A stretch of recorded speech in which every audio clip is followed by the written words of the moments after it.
মাওয়াস ক্রনিকেল থেকে আমি সাথে আছি, মাওয়া। আমাদের আজকের গল্প বুদ্ধদেব বসুর লেখা রাধারানীর নিজের বাড়ি। রাধারানীর যখন বিয়ে হলো তার বয়স 13।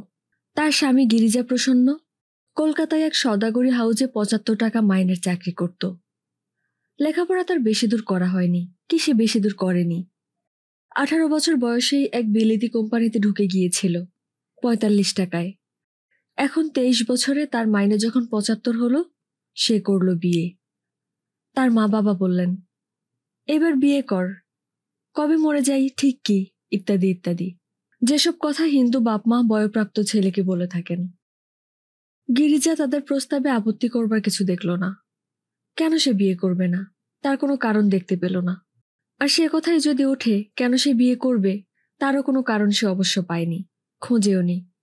কারণ নিয়ে সে বড় একটা মাথা ঘামাতো না। তার নিজের বলতে গেলে কোনো মতামতই ছিল না, কোনো মতামত গড়ে তোলবার সময়ই ছিল না তার জীবনে। অত্যন্ত অস্পষ্ট গোছের মানুষ, নিজের মনে সে কিছুই ঠিক করে উঠতে পারত না। তার ছিল না কোনো ভাবনার বালাই। সে চুপচাপ থাকত, যেমন দিন কাটে কাটুক, যতক্ষণ না কেউ তাকে বলে দিত কি করতে হবে। তখন অবশ্য সেই কাজের যথাসাধ্য দ্রুত সম্পাদনের জন্য সে সচেষ্ট হতো। সে বেশি কথা বলতো না, কোনো ব্যাপারে বিশেষ উৎসাহ দেখাতো না, কিন্তু তার আলস্য ছিল না কাজে। তার মৃদু নীরব ধরনে সে নিখুঁত কাজ করে যেতে পারত। সেই ধরনের লোক, চলতি ভাষায় যাকে বলে করিতকর্মা। কেরানি জীবনের চাইতে ভালো তার পক্ষে কিছু হতে পারত না। সে তা ভালোবাসত। কখনো কিছু ভাববার দরকার হয় না, বেশি কথা বলতে হয় না, ঘাড় গুজে কলম চালিয়ে গেলেই হলো। হ্যাঁ, সে তা ভালোবাসত। আপিসে তার দীর্ঘ 8-10 ঘন্টা, সবসময় সেই উপস্থিত সবার আগে। সাহেবরা আসবার প্রায় 8 ঘন্টা আগে এসে ডাক খুলেছে, সাহেবের জন্য ঠিক করে রেখেছে কাগজপত্র। আর সবসময় তার দাড়ি কামানো, জামা কাপড় সাফ, চেহারা আর পোশাক সম্বন্ধে একটু যত্ন নিত সে। নিজের তৃপ্তির জন্য নয়, সেটা আপিসের কেতা বলে। বড় সাহেব তাকে পছন্দ করতেন, ছোট সাহেব তাকে পছন্দ করতেন। আপিসের অন্যান্য কেরানিরা মুখে তার সঙ্গে খুব ভাব করে আড়ালে শাপান্ত করত। দেখবে, তারা বলাবলি করত, এ ছোকরা ধাঁধা করে আমাদের ছাড়িয়ে যাবে। আর হলোও তাই। এই বছরের মধ্যেই সে লাফিয়ে চড়ে বসল 75 টাকার উচ্চ ডালে, যেখানে তার চাইতে বয়সে 15 বছরের বড় কোনো কোনো কেরানি এখনো পৌঁছাতে পারেনি। আর এই শেষ নয়, আরও আছে। লোকে বলতো তার কপালটা ভালো, কিন্তু সে নিজে যেন তা জানত না, কিছুই যেন জানত না। কোনো বিষয়ে সে সচেতন নয়। তার চোখে দৃষ্টি শূন্য, আত্মবিস্মৃত। সবসময়ই সে যেন ঘুমোচ্ছে, কখনো সম্পূর্ণরূপে জেগে নেই। কিন্তু তার বাপ মা জানতেন যে তার কপাল ভালো। সেজন্য মুখে তারা বলতেন, ছেলেটা কিছু করতে পারছে না, কিছুই হচ্ছে না তোর। কারণ অদৃষ্টের দেবতাকে কখনো জানতে দিতে নেই যে আমরা জেনেছি তার প্রসাদ আছে আমাদের উপর। সবচেয়ে ভালো সবসময় নালিশ করা, সবচেয়ে নিরাপদ। সুতরাং তারা বললেন, ছেলের বিয়ে দিয়ে দেখি, বউয়ের ভাগ্যে যদি কপাল ফেরে। এখন রাধারানী, যদিও তার বয়স মোটে 13, সে মোটামুটি জানত বিয়ে ব্যাপারটা কি। সে এতদিন কাটিয়েছে তার মা বাবার সঙ্গে সুদূর মফস্বলের কোনো অতি ছোট শহরে, যার নাম মাঝে মাঝে দেখা যায় স্ত্রীহরণ কি বালিকাবধূর আত্মহত্যার সম্পর্কে বাংলা খবরের কাগজে। স্থানীয় মেয়ে, স্কুলে সে কিছুদিন যাতায়াত করেছিল, কিন্তু লেখাপড়ায় মন ছিল না তার। বইয়ের চেহারা তার পছন্দ হতো না। আর ছেলেবেলা থেকেই সে জানত সে একটু বড় হয়ে উঠতে না উঠতে বাপমা তার বিয়ে দিয়ে দেবেন সুযোগ পাওয়া মাত্র। তাই তার সব চিন্তা গিয়ে পড়েছিল বিয়ের উপর। বিয়ে, বিয়ের কথা ভাবতে তার কোনো রকম আনন্দ হতো না, একটুও দুঃখ হতো না।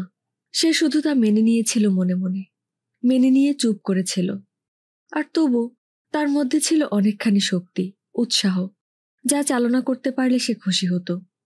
কিন্তু তা সে জানত না, তখনও পর্যন্ত জানত না। তার মধ্যে বিশেষ রকমের একটা একগুঁয়েমি ছিল, যা তার মার মনে হতো অলক্ষণে, আর যা নির্মূল করতে তিনি চেষ্টা ত্রুটি করেননি।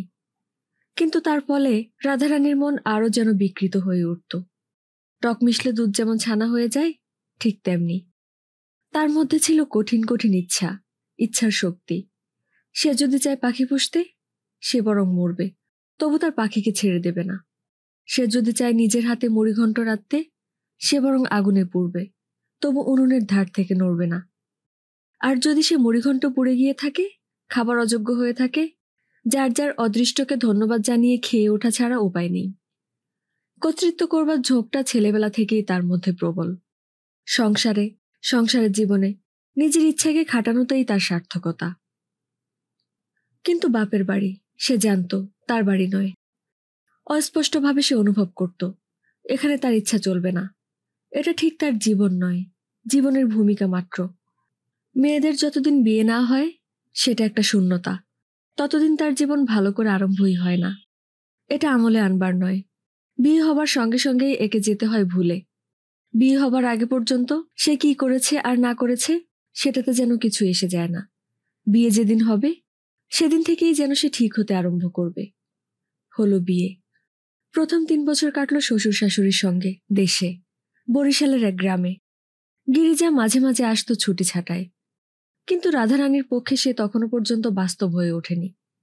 তার অধিকাংশটা জড়িয়েছিল দেশের বিস্তৃত বাড়িতে, বৃহৎ যৌথ পরিবারের নানা দায়িত্বে, নানা কর্মসমাপনে, প্রীতি সাধনে। সেসব খুব ভালো লাগতো তার। ওসব ব্যাপার খুব ভালোবাসত সে। শ্বশুর শাশুড়ি বউ পেয়ে মহা খুশি হয়েছিলেন। এতটুকু মেয়ে গৃহস্থালিতে এমন নিপুণ হবে তা তারা আশা করতে পারেননি। রাধারানীকে কিছু বলতে হয়নি, কিছু শেখাতে হয়নি, যেন এরই জন্য সে তৈরি হয়েছিল। পেয়ে বেঁচে গেল। সংসারের আওতায় সে ঘুরে বেড়াচ্ছে সহজে, স্বচ্ছন্দে, মাছ যেমন থাকে জলে। তবু তার মনে গুমড়ে মরছিল সেই অতৃপ্তি। নিজের ইচ্ছাকে সে খাটাতে পারছে না।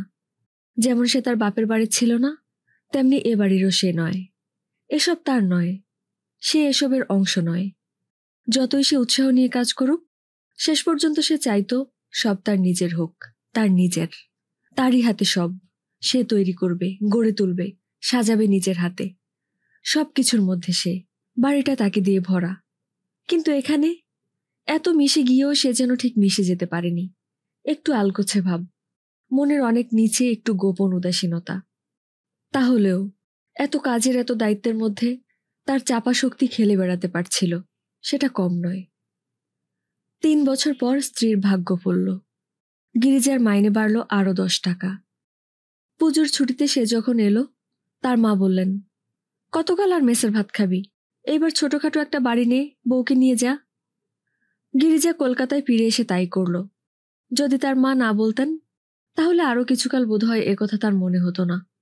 কিন্তু তার মা বলেছেন বলে মনে মনে খুশি হলো সে। এলো রাধারানী কলকাতায়। ভবানীপুরের এক গলির মধ্যে পুরনো এক দোতলা বাড়ি। অনেক তার শরিক। তাদের ভাগে পড়েছে একটা বড় ঘর, একটা ছোট, আর একটা বারান্দা। রান্না খাওয়ার পাট সেখানেই সারতে হবে। নিচে জলের কল, তার উপর সকলের দখল সমান। তাই নিয়ে সকালবেলাটায় একটা মারামারি বাঁধে। রান্নার জন্য উপরে জল টেনে আনতে হয় বালতি করে। বাড়ির ঠিক উল্টো দিকে একটা ইট বেরিয়ে পড়া উঁচু দেয়াল। ঈশ্বর শুধু জানেন কেন ওটা সেখানে আছে। জানলা দিয়ে একটু তাকাবার উপায় নেই। দেয়ালে হোঁচট খেয়ে ফিরে আসে চোখ। ঘরে যে জানলা দুটো আছে তা দিয়ে দুপুরবেলায় এক ফালি রোদ কি করে যেন এসে ঢোকে, মিলিয়ে যায় দেখতে না দেখতে। তবু ভালো, ছাদে যাবার সিঁড়ি আছে। সন্ধেবেলাটায় নিঃশ্বাস ফেলা যায়। ভাড়া 18 টাকা। খুশি হবার মতো বাড়ি নয়। রাধারানীও মুখে অনেক আপত্তি জানালো, কিন্তু ভিতরে ভিতরে সে উল্লসিত। তার বাড়ি, তার নিজের। ভাবতেই রাধারানীর শরীর রোমাঞ্চিত হয়ে ওঠে। উফ, কি করে সে সাজাবে এই বাড়ি, করে তুলবে সুন্দর, গড়ে তুলবে দিনে দিনে তার সংসার, তার নিজের সংসার। এ বাড়ি তাকে দিয়ে ভরা। তার ইচ্ছা এখানে চরম। সেই জীর্ণ রুদ্ধশ্বাস বাড়ির সঙ্গে রাধারানী কান মাথা ডুবিয়ে প্রেমে পড়ে গেল। এ যে তারই প্রতিকৃতি, তারই মনের ছায়া এর খোপে খোপে, আনাচে কানাচে। অন্তত তাই হবে। গিরিজা নিজের বুদ্ধি খরচ করে সামান্য ও সাধারণ কিছু আসবাব কিনেছিল। রাধারানীর সেগুলো পছন্দ হলো না। বলল, ওই চেয়ারটা কেন কিনেছ? হাঁটু ভাঙা দয়ের মতো দেখতে। গিরিজা একটু কেশে বলল, সস্তায় পেলুম। সস্তা? রাধারানীর কণ্ঠস্বরে ওই শব্দটার প্রতি অবজ্ঞা ফুটে উঠল। কে বলেছিল তোমাকে এখন ওটা কিনতে? পাশ ফেরবার জায়গা নেই, তার মধ্যে এক বিদঘুটে চেয়ার এনে হাজির। দেব একদিন ওটাকে রাস্তায় ছুঁড়ে ফেলে। গিরিজা চুপ করে রইল। আরে তক্তপোষ দিয়ে কি হবে? বয়ে গেছে বাজি কেরোসিন কাঠি শুয়ে হাড়ে ব্যথা করতে, খটখটে মেঝে, মেঝেতে শুলে কেউ নিউমোনিয়ায় মরবে না। জায়গা নেই এক ফোঁটা, তার মধ্যেই 5 শিকে দামের তক্তপোষ জায়গা জুড়ে থাক, কেউ যেন আর চলাফেরা করতে না পারে। মাথা খারাপ নাকি? গিরিজা ক্ষীণস্বরে আরম্ভ করল। আমি ভেবেছিলাম। থাক, তুমি যা ভেবেছিলে তা আর বলো না। একদিন যখন ঘুটে থাকবে না, এটা ভেঙে উনুন ধরাবো, তবে আমার শান্তি হবে। তক্তপোষটা বদলি হলো পাশের ছোট ঘরটায়, যেখানে থাকতো রাধারানীর 2 ছোট ছোট দেওর, নবীন আর যতীন। তারা এসেছিল বৌদির সঙ্গে কলকাতায়, স্কুলে পড়বে বলে। তারা আপত্তি করলে, ধরে না বৌদি, তক্তপোষটা ভালো করে। রাধারানী বললে, ফাজলামি রাখো, গায়ে লাগলো না তক্তপোষটা? না কেন, মন্দ কি এমন? বেশ তো শুবি, দুজনে জানলার দিকে মাথা দিয়ে, হাওয়া আসবে। তারা বললে, আর যে জায়গায় রইল না। ঘরের মধ্যে কি যুদ্ধ করবি নাকি? দস্যিপনা করতে হয়তো বাইরের রাস্তা হয়েছে, সরকারি পার্ক রয়েছে, ঘুমোবার সময় ঘরে এসে শুবি চুপচাপ। চেয়ারটা কিন্তু রাধারানীর ঘরেই রয়ে গেল। জিনিসটা যাই হোক, একটা চেয়ার, আর চেয়ার ফেলে দেবার জিনিস নয়। ওটা রইল এক কোণে, একটু মুখচোরা, লাজুকভাবে, তবু নিজেকে যথাসম্ভব ভালো দেখাবার জন্য সচেষ্ট। গোপন গর্ব নিয়ে রাধারানী মাঝে মাঝে ওটার দিকে তাকায়। জিনিসটা আসবাব নির্মাতার আর্টের খুব একটা ভালো নিদর্শন ঠিক নয়। একটু হাঁটু ভাঙা দয়ের মতো চেহারাই বটে, সাদাসিদে, বার্নিশ ছাড়া এক টুকরো কাঠ, হাতল নেই, পিঠটা ঠিক সমকোণে, বসলেই উঠতে ইচ্ছে করে। তবু ক্রমে ক্রমে যেসব জিনিস রাধারানীর ঘরে জমে উঠতে থাকবে, এটা তারই সূচনা।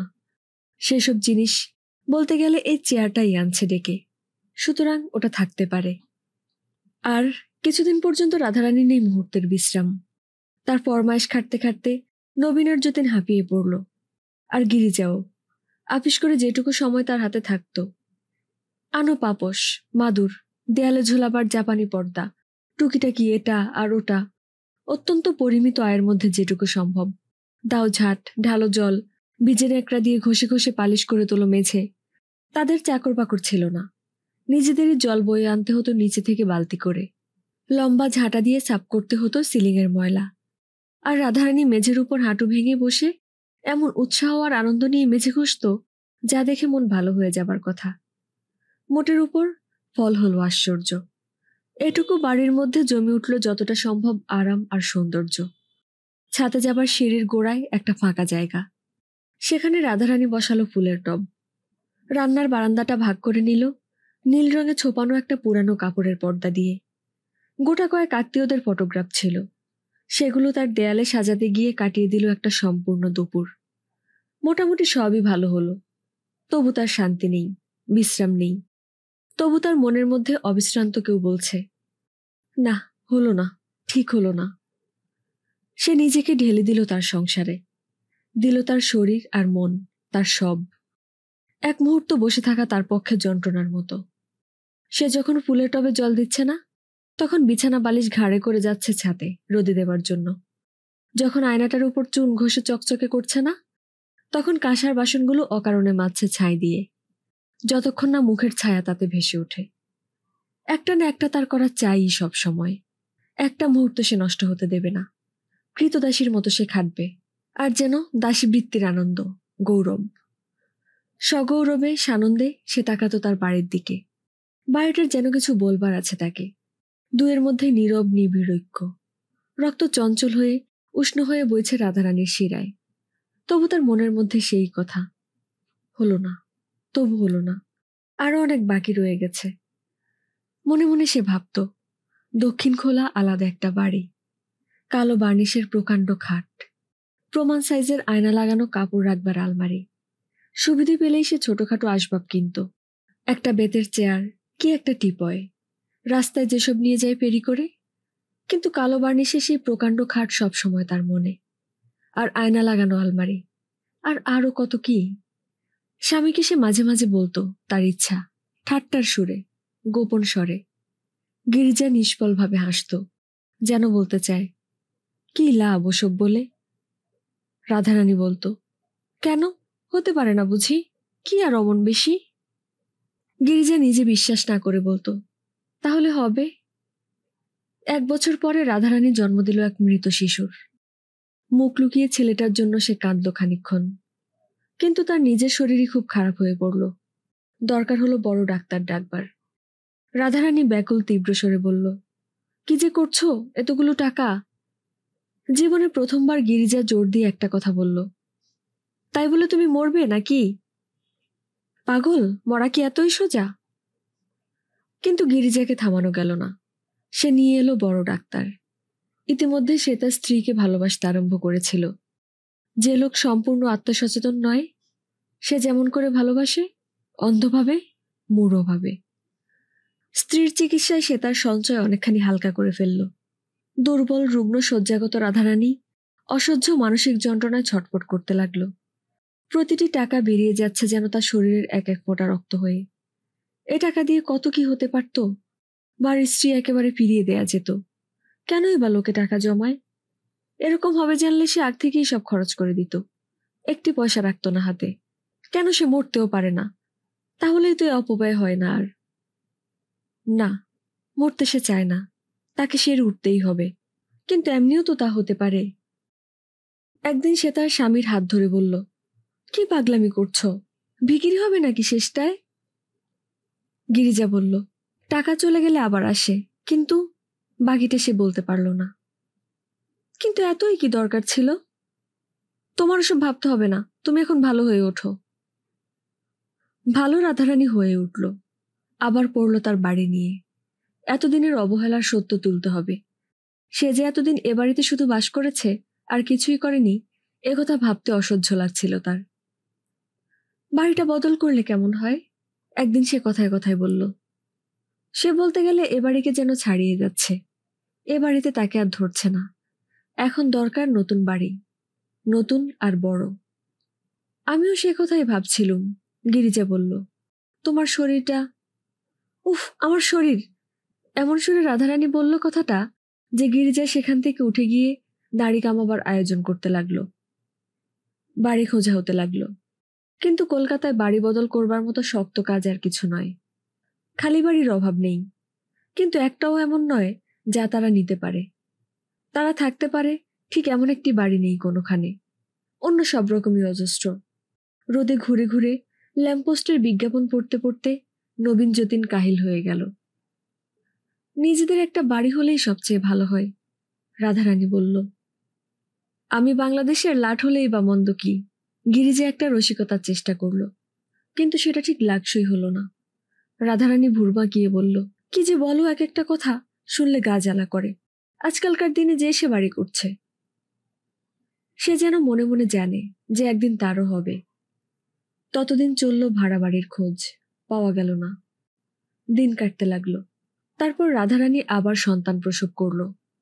এবার মেয়ে, দিব্যি মোটাসোটা দেখতে, মাথা ভরা কালো চুল, চেঁচায় গলা ছেড়ে। রাধারানী ভয়ানক খুশি হল। অনেক ভেবেচিন্তে মেয়ের নাম রাখল মীরা। মীরার জন্য বসে বসে সেলাই করল জামার স্তূপ, নানা রঙের। শিশুর গায়ে 2 ঘন্টা এক জামা থাকে না। গিরিজা কিনে আনলো বোতলের দুধ, দুধের বোতল। 2 মাস গেল। তারপর একদিন দেখা গেল মীরার মাথার চুল উঠে যাচ্ছে। রাধারানীর মনে হলো সে যেন আর অত বেশি চেঁচায় না, হাসে না। গেল আরো বেশি করে গ্ল্যাক্সো খাওয়াতে। মীরা বেশি খেতে পারে না, যেটুকু খায় বমি করে ফেলে। দেখতে দেখতে সে যেন অনেকটা রোগা হয়ে গেল। গিরিজা বিজ্ঞাপন দেখে দেখে কিনে আনলো নতুনতম ও আশ্চর্যতম বিলিতি শিশুপথ্য। কিন্তু মীরা যেন কুঁকড়ে ছোট হয়ে যাচ্ছে। ডাকা হলো ডাক্তার। তিনি গম্ভীর হয়ে ওষুধ দিয়ে গেলেন। দিন 15 ধস্তাধস্তি, তারপর মীরা মারা গেল। এরপর আর ও বাড়িতে বাস করা অসম্ভব হয়ে উঠল। একটু বেশি ভাড়া দিয়েই গিরিজা চট করে ঠিক করে ফেলল অন্য বাড়ি। রাস্তাটা বড়, বাড়িটাও অনেক ভালো। দোতলায় 3টে ঘর, রান্নাঘর, ভালো বাথরুম, ইলেকট্রিক আলো। রাধারানী অনুভব করল যে মীরার মৃত্যু সত্ত্বেও তার জীবন আরম্ভ হলো নতুন করে। পুজোর সময় গিরিজা মোটা বোনাস পেল। অন্যান্য বছর এই টাকা থেকে খানিকটা জমা হয়। এবার রাধারানী বলল, একটা খাট কেন, আর একটা আয়না বসানো কাপড় রাখা আলমারি। সে যে অনেক টাকা। গিরিজা বলল, অনেক টাকাই তো পেয়েছ, কি হবে টাকা রেখে? একটা কিছু হবে আর বেরিয়ে যাবে জলের মতো। গিরিজা বলতে যাচ্ছিল, সেই জন্যই তো। কিন্তু সে মুখ খুলবার আগেই রাধারানী বলল, না, এবার কেনাই চাই। কেনা হলো। মস্ত খাট আর জাজিম। আলমারির আয়নাটা রাধারানীর প্রায় 1.5 গুণ লম্বা। সে সেটার দিকে তাকালো মুগ্ধ হয়ে। কাছাকাছি যখন কেউ থাকে না, অনেকক্ষণ ধরে তাকিয়ে থাকে আয়নার দিকে, আয়নায় তার মূর্তির দিকে। আর প্রাণ আস্তে আস্তে ফিরে আসতে লাগলো তার রক্তে, শোক লঙ্ঘন করে, মৃত্যু পার হয়ে। সেই সঙ্গে ফিরে এলো সেই ক্ষীণ তীক্ষ্ণ স্বর, তবু হলো না, তবু হলো না, এখনো হয়নি, আরো চাই, আরো চাই। ধারালো তলোয়ারের মুখের মতো ছোট ছোট সেই কথাগুলো লাগলো গিয়ে তার মনে। তার নিজের একটা বাড়ি চাই, তার নিজের, যাকে সত্যি সত্যি নিজের বলা যায়। বালিগঞ্জের কোনোখানে ছোট একটা দোতলা বাড়ি, চওড়া লাল সিঁড়ি, সামনে ছোট একটু বাগান, সেখানে হেনা ফুটবে শ্রাবণ মাসে। সুন্দর ছোট একটা বাড়ি, পৃথিবীর অন্য যে কোনো বাড়ির চেয়ে সুন্দর, কেননা সেটা তার নিজের। এমন কিছু বেশি আশা নয়, কিন্তু এ যে আশার চেয়েও বেশি, এ একটা ক্ষুধা তার রক্তের মধ্যে, জাগ্রত ও মগ্ন চৈতন্য আচ্ছন্ন করে একটা তীব্র ক্ষয়কারী বাসনা। কিন্তু বছরের পর বছর সে কাটাতে লাগলো সেই ভাড়াটে বাড়িতেই। বাড়ি হিসেবে সেটাতে কোনো আপত্তি ছিল না, তাছাড়া সাজ সরঞ্জাম একটু একটু করে বেড়েই যাচ্ছিল। সে বছরে গিরিজার স্ত্রী ভাগ্য আর একবার জাজ্জল্যমান হলো। আপিসের এক প্রৌঢ় কেরানি হঠাৎ মারা গেলেন। গিরিজাকে নেওয়া হলো সে জায়গায়, পুরোপুরি 150 টাকা মাইনে। এত বড় একটা লাভ দিয়ে গিরিজা হাঁপাতে লাগলো। যা ঘটেছে প্রথমটাই ঠিক বিশ্বাস করে উঠতে পারল না।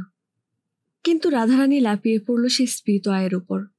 জানলায় জানলায় হলদে আর কালো পর্দা, কুশানাটা বেতের চেয়ার, ধবধবে সাদা বিলিতি চায়ের পেয়ালা, রান্নাঘরে কাঠের শেল্পে সারি সারি কাঁচের গেলাস। উফ, কেন একজনের খরচ করবার মতো যথেষ্ট থাকে না, অজস্র থাকে না? কিন্তু তাহলে কি এমন নেশা হতো খরচ করে? তারা এখন বেশ সচ্ছল। সবাই বলছে যে রাধারানী খুব পয়া। গিরিজার মা বাবা এসে থাকেন মাঝে মাঝে, অন্যান্য আত্মীয়রাও 2-4 দিন কাটিয়ে যায়। একটু ঈর্ষার দৃষ্টিতে তারা তাকায় তাদের দিকে, সেটা রাধারানীর ভালো লাগে। ঝি চাকর আছে, তবু এখনো অনেক কাজ তার করা চাই নিজের হাতে। বাড়িটা তার হাতে, তার প্রাণের উত্তাপে যেন দিনে দিনে ফুটে উঠছে। তার আশ্চর্য শক্তির স্রোত চাপা পড়ে থাকবে না, পড়বে ছড়িয়ে, যাবে ছাড়িয়ে। সবসময় এটা কি ওটা নিয়ে সে আছে। কখনো কেউ তাকে দিনে ঘুমোতে দেখেনি, কখনো তার হাতে কেউ দেখেনি একখানা বই কি মাসিক পত্র। কাটল 2 বছর। তারপরে রাধারানীর আবার সন্তান সম্ভাবনা হলো। তার মুখ গেল শুকিয়ে, মনে মনে বললে, আবার কেন? যথেষ্ট হয়েছে। তার মনে পড়ল কি কষ্ট সে পেয়েছিল মীরা যখন মারা গেল। যথেষ্ট, আর সে সন্তান চায় না। শুধু কষ্ট, শুধু যন্ত্রণা, নির্বোধ নিষ্ফল যন্ত্রণা। কিন্তু শিশু গড়ে উঠতে লাগলো তার গর্ভে, নিষ্ঠুর নিশ্চয়তায়, তীব্র জন্ম প্রত্যাশায়। আর তার শরীর যেন একবারে ভেঙে পড়ল। সে সহ্য করতে পারে না, ও কথা ভাবতে সহ্য করতে পারে না সে। তার স্বাস্থ্য এমনিতে চমৎকার, কখনো অসুখ করে না, কিন্তু সে যেন মাতৃত্বের অদ্ভুত রকম অনুপযোগী, তা তাকে মানায় না। দিন দিন সে ম্লান হয়ে যাচ্ছে। সে এক মুহূর্ত যার বসবার সময় নেই, এখন দিনের বেশিরভাগ শুয়েই কাটায়। গিরিজা শঙ্কিত হলো। এলো ডাক্তার। যথারীতি উপদেশ, পদে পদে নিয়ম মেনে চলা। প্রসব একটু কঠিন হতে পারে, ডাক্তার বলল। রাধারানীর হৃৎপিণ্ড থমকে দাঁড়ালো। শেষটায় সময় যখন এলো, গিরিজা তাকে এক মেটার্নিটি হোমে নিয়ে যাওয়াই ভালো মনে করল। খরচের এক শেষ, কিন্তু রাধারানীর প্রাণ বাঁচাতেই হবে। জায়গাটা বেশ উঁচু দরের। রাধারানীর যত্নের সেবার কোনো রকম ত্রুটি হলো না। কিন্তু ধবধবে সাদা বিছানায় শুয়ে শুয়ে, ধবধবে সাদা পোশাক পরা নিঃশব্দচারিণী নার্সদের মাঝখানে সেই নিখুঁত পরিচ্ছন্ন শুভ্রতার পরিমণ্ডলে তার মনে হতে লাগল সে যেন এরই মধ্যে মরে গেছে। এই শুভ্রতা মৃত্যুর, এই স্তব্ধতা মৃত্যুর। যেন একটা মোহের মধ্যে সে সময় কাটাতে লাগলো, কিছু না ভেবে। নিরবচ্ছিন্ন শূন্যতা তাকে ঘিরে। শিশু এলো, তার মাকে যেন দীর্ণ করে দিয়ে।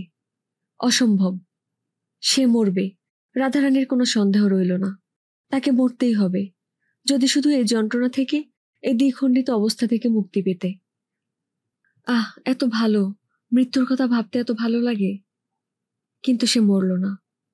আধুনিক চিকিৎসা শাস্ত্র আর বিশুদ্ধ বৈজ্ঞানিক পরিচর্যার ফলে সে বেঁচে উঠল। আর শিশুটিও মরবার কোনো লক্ষণই দেখালো না। জীবন ক্ষুধাতুর মুখ দিয়ে সে তার মার বুক আঁকড়ে ধরল, শোষণ করে নিল অন্ধ তীব্রতায় জীবনের রস। মেয়ে, তার দিকে তাকিয়ে রাধারানী শিউরে উঠল, ঠিক যেন মীরার ছবি। 1 মাস পর সে মুক্তি পেল, মেয়েকে নিয়ে ফিরে এলো বাড়িতে। সব শুদ্ধ 500 টাকা দণ্ড। 500 টাকা! রাধারানীর বুকের রক্ত যেন জল হয়ে যায় সে কথা ভাবতে। এতদিনের এত কষ্টের সঞ্চয়, এ টাকা দিয়ে একটু জমি কেনা যেত। 2-1 বছরের মধ্যে আরম্ভ করতে পারত তার বাড়ি। চেষ্টা করলে কিছু ধারও পাওয়া যায়। এমন কিছু কঠিন কাজ নয় বাড়ি করা, সত্যি যদি প্রাণপণ চেষ্টা করা যায়। এখন থেকেই উদ্যোগ করতে হবে। সুবিধে মতো 1 টুকরো জমি পেলে কিনে রাখতে দোষ কি?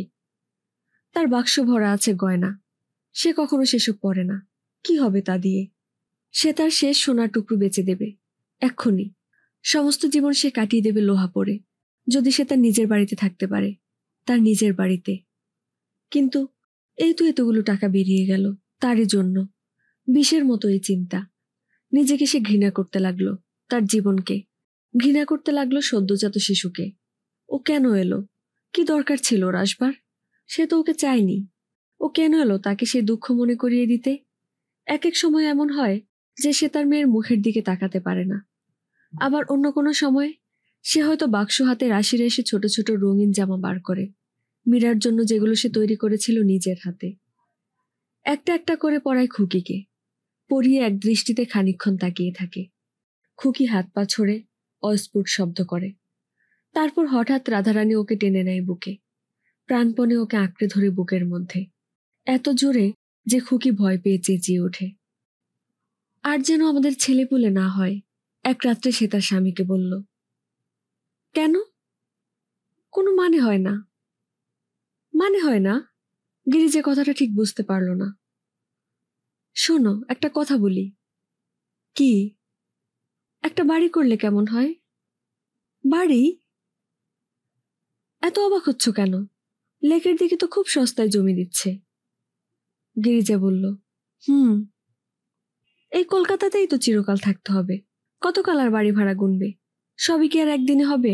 আস্তে আস্তে একটা বাড়ি হয় বই কি, ইচ্ছে করলেই হয়। নবীন যতীন কলেজে পড়ছে, ওদেরও তো রোজগার হবে। আর অন্যদিকের খরচ কমিয়ে দিলেই হয়। গিরিজা সব কথা শুনল, তারপর বলল, তা হয়? হয় না? নিশ্চয়ই হয়, হতেই হবে। আমি তোমাকে বলে দিচ্ছি, ভাড়াটে বাড়িতে আমি আর বেশি দিন থাকবো না। গিরিজা বলল, যাক কিছুদিন। সে বছর পুজোর পর গিরিজার মাইনে 200 হলো। রাধারানী আর অপেক্ষা করল না। বালিগঞ্জে অল্প একটু জমি কেনা হলো ইমপ্রুভমেন্ট ট্রাস্ট থেকে। অর্ধেক টাকা একসঙ্গে দিতে গিরিজার ব্যাংকের খাতা তলায় এসে ঠেকল। বাকিটা দিতে হবে কিস্তিতে। রাধারানীর বুকের ভিতরটা জলজল করতে লাগলো, তার চোখে এক নতুন দীপ্তি। ফাল্গুন মাসে অত্যন্ত সাধারণ জ্বরে রাধারানীর খুকি মারা গেল। তার উপর যেন একটা সাপ আছে, তার কোনো সন্তান বাঁচবে না। খুকির মরবার কোনো কারণ ছিল না। সে যে মরবে রাধারানীর তা একবারও মনে হয়নি।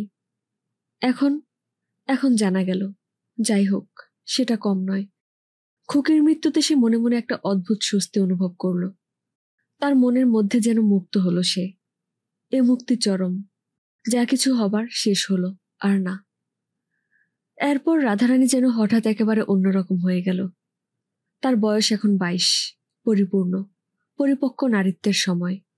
কিন্তু এরই মধ্যে তার নাকের দুপাশে গভীর হয়ে রেখা দেখা দিয়েছে। তার শরীরও যেন হয়ে উঠেছে অনেকটা শুকনো, নীরস। চট করে দেখে মনে হয় না এ যুবতীর শরীর। আর তার মেজাজ তাও এমন খারাপ হয়ে পড়ল যে আগে তাকে যারা দেখেছিল তারা গেল অবাক হয়ে। সবাই বলাবলি করল, আহা, এতগুলো শোক, আর তাও সন্তানের শোক, এ সামলানো কি সোজা? রাধারানী তার স্বামীকে ধমকাচ্ছে, দেওরদের ধমকাচ্ছে, ঝি চাকরদের ধমকাচ্ছে। কিছুতেই সে খুশি নয়। সবটাতেই তার আপত্তি। তার চোখে এক অদ্ভুত, প্রায় হিংস্র আভা। ওই চোখ যেন তার সমস্ত শরীর থেকে শুষে নিয়েছে তার জীবনী শক্তি। তার মুখে এখন শুধু এক কথা, বাঁচাও, বাড়ির জন্য পয়সা বাঁচাও। বাড়ি বাড়ি তুলতে হবে, যত শিগগির হয়। প্রতিটি ছোট ছোট পয়সা জমা হতে থাকবে সেই উদ্দেশ্যে। সংসারের খরচ সে কমিয়ে দিল রূঢ়ভাবে। 8 আনার বেশি বাজার হতে পারবে না কোনোদিন। নবীনকে যতীন জামা কাপড়ের কথা বললে সে মারমুখো হয়ে ওঠে। গিরিজার বৈকালিক জলযোগার প্রস্থ কমে গেল। পারতপক্ষে সে ঘরের আলো জ্বালত না। ইলেকট্রিক বিল হালকা করা চাই।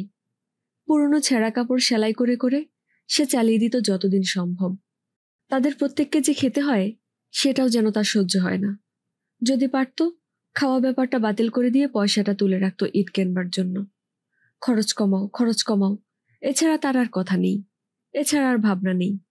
তার মুখের উপর কথা বলতে সাহস পেত না কেউ। সবই হতো তার যেমন ইচ্ছা। তার কঠিন কঠিন ইচ্ছার কাছে সবাই আনত। সে কর্তৃত্ব করবে, রাজত্ব করবে, সে সবার উপরে, সে চরম। আর এই উন্মাদনা আর তিক্ততা সত্ত্বেও, এই তিক্ততার উন্মাদনার ভিতর দিয়েই সে পেল তার পরিপূর্ণতা, তার ইচ্ছার নিঃসংশয় পরিপূর্ণতা। এ তার মনের মধ্যে একটা ব্যাধির মতো, তীব্র মোহের মতো। তার বাড়ির এই চিন্তা, এ তাকে পেয়ে বসেছে। সে নিজেকে আহুতি দিচ্ছে এর কাছে, এই অসহ্য আকাঙ্ক্ষার তীক্ষ্ণ আগুনে। তা জ্বলে জ্বলে উঠছে তার চোখে, তার চোখের স্থির নিবন্ধ দৃষ্টিতে, দৃষ্টির হিংস্র আভায়। গেল আরো 3 বছর। নবীন আর যতীন বেরুলো কলেজ থেকে। একজন জুটিয়ে নিল একটা স্কুল মাস্টারি, যতীন বিএসসি পাশ করে ঢুকে গেল এক ওষুধের কারখানায়। তাদের আয় বেশি নয়, খরচ আরো কম। রাধারানীর সংসারের আরো উন্নতি হলো।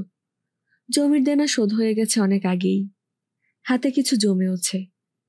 যতীন বললে, বৌদি, এবার আরম্ভ করো তোমার বাড়ি। রাধারানী বললে, আগে তোমাদের বিয়ে দিয়ে নেই। তোমার বাড়ি তৈরি হবার আগে ওসব হবে না। তোমাদের এখন নিজেদের সংসার পাতবার সময় হয়েছে। যতীন বললে, এতদিন যে বাড়িতে থাকবার অধিকার দিয়েছ, আজকে সেখান থেকে তাড়িয়ে দেবে? নিজেদের সুখের ভাগ ছাড়বে কেন তোমরা? নবীন বললে, তোমাকে সুখী করতে চাই, এর বেশি সুখের আশা রাখিনি। তাহলে বিয়ে করো। কোনো ওজোর আপত্তি টিকল না। রাধারানী ওদের দুজনের বিয়ে দিল। নিজেই মেয়ে ঠিক করলো দেখে। তার সংসার এখন বিরাট। প্রত্যেককে পেতে হবে তার সুখের ভাগ। তার জন্য কাউকে নিজের স্বার্থ এতটুকু ছাড়তে দেবে না রাধারানী। সবাই স্থির হয়ে বসুক, তারপর তার বাড়ি, সবার শেষে, সবার উপরে। একথা সে কাউকে মনে করতে দেবে না যে অন্যকে ঠকিয়ে তার বাড়ি হয়েছে। ঠিক হলো, সামনের বছর আরম্ভ হবে কাজ। কিন্তু এরই মধ্যে তার আবার গর্ভ সঞ্চার হলো। যে মুহূর্তে সে জানল, তার বুকের রক্ত হিম হয়ে গেল, ভয়ে, আতঙ্কে আর ক্রোধে, অন্ধ তীব্র ক্রোধে তার স্বামীর প্রতি। স্বামীকে সে ঘৃণা করতে আরম্ভ করল। ওহ, সে চারদিক মোটামুটি গুছিয়ে এনেছিল, হঠাৎ সব নষ্ট হয়ে গেল। সব। আর কি দরকার ছিল? এ যদি কারো নিষ্ঠুর বিদ্রুপ না হয়, এ তবে কি? সে প্রায় পাগল হয়ে গেল, ব্যর্থতায়, ব্যর্থ আক্রোশে। তার বাড়ি কি তৈরি হতে হতে শেষ পর্যন্ত ভেঙে পড়বে ধুলোয়? নিষ্ফলতার একটা প্রেত তার পিছনে লেগে থাকবে সব সময়। স্বামীকে সে বলল, এ আবার কি? গিরিজা কাঁচুমাচু মুখে বলল, কেন, ভালোই তো। 2-একটা ছেলেপুলে না থাকলে ভালো লাগে না। ভালো লাগে না? কিন্তু ও কি থাকবে? ও কি থাকবে বলো? অলক্ষণে কথা বলো না রানী। তুমি তো জানো আমার উপর শাপ আছে। বাজে কথা ভেবে খামোকা কেন মন খারাপ করছো? রাধারানী চুপ করল। তারপর থেকে একেবারে চুপ করে গেল। সে যেন ডুবে গেল তার নিজের মধ্যে। নিঃশব্দে সে কাজকর্ম করে, নিঃশব্দে ঘুরে বেড়ায়, ক্লান্ত হলে চুপচাপ বসে থাকে। তার ক্ষীণ ফ্যাকাশে শরীর নিয়ে সে প্রায় প্রেতের মতো আত্মবিস্তৃত, বিলুপ্ত। যেখানে সে আছে সেখানে সে যেন নেই। তার শরীরযন্ত্রের প্রত্যেকটি স্নায়ু এক আশঙ্কিত অনিবার্যের জন্য টান হয়ে আছে। সময় যখন এলো, রাধারানী কিছুতেই ম্যাটারনিটি হোমে যেতে রাজি হলো না। যদি সে মরে তো নিখরচায় মরবে। কিন্তু তার স্বাস্থ্য গেলবারের মতো ভেঙে পড়েনি। বিশেষ কোনো ভয়ের কারণ ছিল না। ডাক্তারও ডাকতে দেবে না সে। দিশিদায়েই কাজ চলবে। হলো এক ছেলে। পরম অবজ্ঞা উদাসীনতা নিয়ে রাধারানী ওকে জন্ম দিল। তার মনে কোনো ভাবনা নেই ওর জন্য। শিশুকে সে লালন করল শুধু তার অর্ধেক সত্তা দিয়ে। দুয়ের মধ্যে কোনো প্রকৃত সম্বন্ধ নেই। নিজেকে সে অনুভব করলো অদ্ভুত রকম বিচ্ছিন্ন, আলাদা হয়ে সরে যাওয়া। কয়েক মাস পর গিরিজা বলল, বাজার খুব সস্তা যাচ্ছে, এবার আরম্ভ করে দেই কাজ। রাধারানী বলল, কিছুদিন যাক। কেন? গিরিজা অবাক হলো। যাক না। রাধারানী নিজের কাছেও বোধহয় বুঝিয়ে বলতে পারত না কেন সে এখন বাধা দিচ্ছে, কিন্তু অস্পষ্টভাবে খোকার সঙ্গে জড়িত। যদি খোকা যদি খোকা মরে যায়? দেখা যাক অপেক্ষা করে। নতুন বাড়িতে কোনো মৃত্যু হতে দিতে পারে না সে। যেন এক দীর্ঘ অসহ্য ডিলেরিয়ামের ভিতর দিয়ে সে তার খোকার মৃত্যুর অপেক্ষা করতে লাগলো। 1 বছর গেল। এর আগে তার কোনো সন্তান 1 বছর বয়সে পৌঁছাতে পারেনি। আস্তে আস্তে রাধারানী খোকার দিকে ভালো করে তাকাতে লাগলো।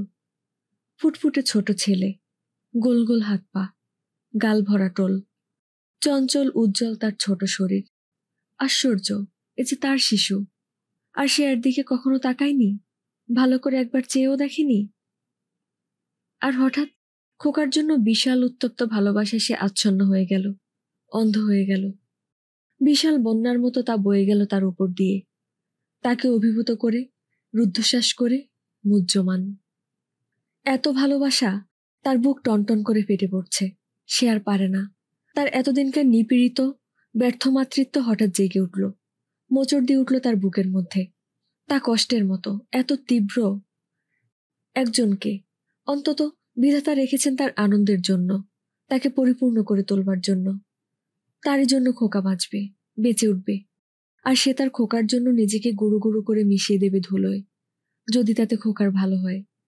রাধারানী যেন রূপান্তরিত হয়ে গেল কোনো জাদুতে। তার যৌবন জ্বলে উঠল আগুনের শিখার মতো, তার শরীর দীপ্তিময়। এত আনন্দ সে জীবনে কখনো পায়নি। চারদিক কথা কয়ে উঠছে সমস্বরে, প্রতিধ্বনি তুলছে তার মনে। ঢেউয়ের ছলছলানি দিয়ে ঘেরা সে যেন এক দ্বীপ। প্রতি ছোট হাওয়ায় ঢেউ বয়ে যাচ্ছে তার বুকের উপর দিয়ে। আর এই আনন্দের উৎস তার খোকা। খোকা তার জীবনের, তার বিশ্বের কেন্দ্র। কিছুকাল পরে আরম্ভ হলো বাড়ি। রাধারানীর সব বলে দেয়া চাই।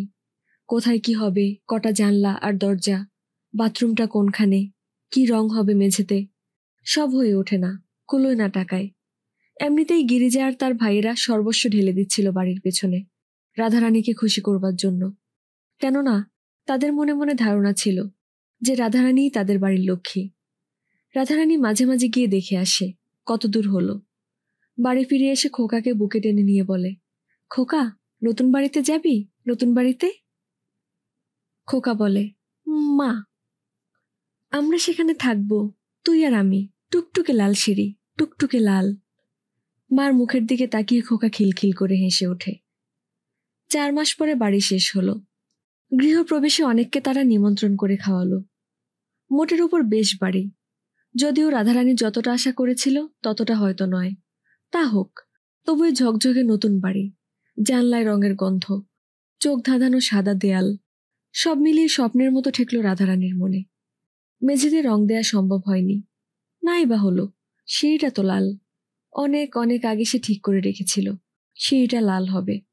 অনেক জায়গায় অনেক দেনা পড়ে আছে, ধারও হয়েছে বিস্তর।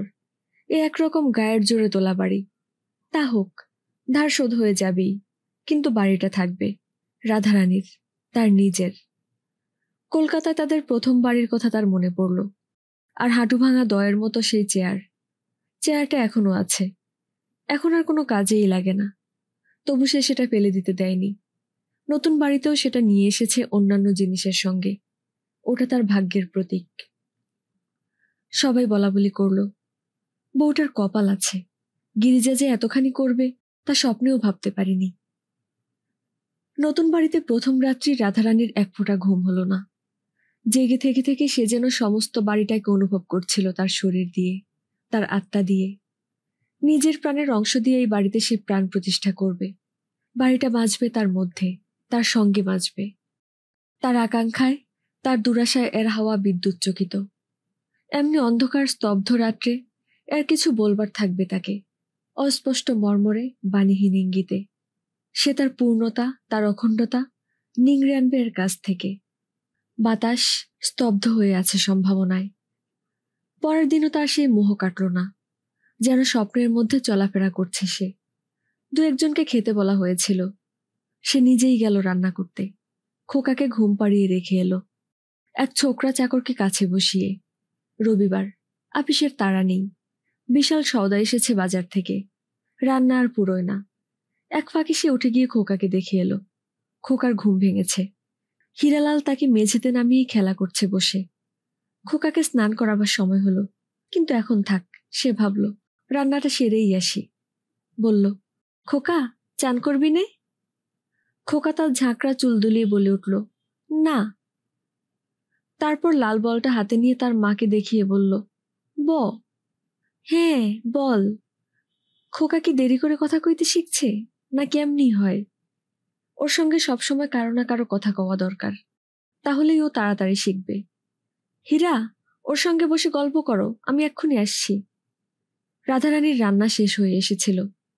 খোকা কি সত্যি দেরি করে কথা কইতে শিখছে? সে ভাবছিল। তার মনে হচ্ছিল আর যত 1.5 বছরের ছেলে সে দেখেছে, এর চেয়ে অনেক বেশি কথা কইতে পারে তারা। কিন্তু হয়তো ওটা তার কল্পনা, হয়তো এটাই স্বাভাবিক। তাছাড়া একটু দেরি করেই যদি কথা কইতে শেখে, তাতেই বা কি এসে যায়? শেষ পর্যন্ত যা হবে সেটাই তো আসল। শেষ পর্যন্ত কি হবে সে কথা ভাবতেই তো বুক কাঁপে, আশঙ্কায়, আনন্দে।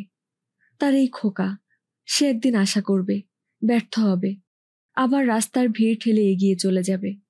সে একদিন দুঃখ পাবে, স্বপ্ন দেখবে, গড়ে তুলবে নিজের অদৃষ্ট। ওর মা তখন কোথায়? তখন তো আর মার আঁচল ধরে বসে থাকবে না। জানবেও না যে ওর রক্তের মধ্যে স্পন্দিত হচ্ছে ওর মায়েরই প্রাণ। তবু মাঝে মাঝে মনে করিয়ে দেবার জন্য রইল এই বাড়ি, ওর মায়ের প্রাণে পরিপূর্ণ। হঠাৎ একটা অস্পষ্ট চিৎকার শোনা গেল। তারপর মোটা পুরুষের গলা বলে উঠল, কি হলো, কি হলো আবার? বাড়িতে বড় বেশি লোক, সবসময় কিছু না কিছু ঘটছেই। রাধারানী হাত ধুয়ে আঁচলে মুছে বাইরে এলো। সিঁড়ির গোড়ায় সবাই জড়ো হয়েছে, তার স্বামী, দেওররা, জায়েরা। ব্যাপার কি? হঠাৎ সে স্বামীর তীব্র স্বর শুনতে পেল, সরে দাঁড়াও, সরে দাঁড়াও, জ্বলানো পাখা। তাড়াতাড়ি সে এগিয়ে এলো। খানিকটা এসেই তার সমস্ত শরীর পাথর হয়ে গেল। আর এক পাশে এগোতে পারল না। গিরিজা কোলে নিয়ে বসে আছে। খানিক আগে যা ছিল তার খোকা, এখন একটা মাংসের তাল। অদ্ভুত, তাই তার মনে হলো। মুখটা কিরকম থেতলে গেছে, কপালে, মাথায় রক্ত দানা বাঁধতে আরম্ভ করেছে এরই মধ্যে। লাল সিঁড়িটা কোনো ভীষণ পিশাচের আরক্ত মুখবদনের মতো। লাল বলটা গড়িয়ে পড়েছে গিয়ে বারান্দার অন্য কোণে। রাধারানী একবার দেখল, একেবারে সব দেখে নিয়ে চোখ বুজল। বেলা 4টের সময় হাসপাতাল থেকে খবর এলো, একবারের জন্য খোকার জ্ঞান করানো যায়নি, এইমাত্র সে মারা গেছে। শুনে রাধারানী বলল, জানতুম। আমাদের গল্প পাঠের সাথে থাকার জন্য ধন্যবাদ। ভালো লাগলে লাইক, কমেন্ট এবং সাবস্ক্রাইব করতে ভুলবেন না। ধন্যবাদ।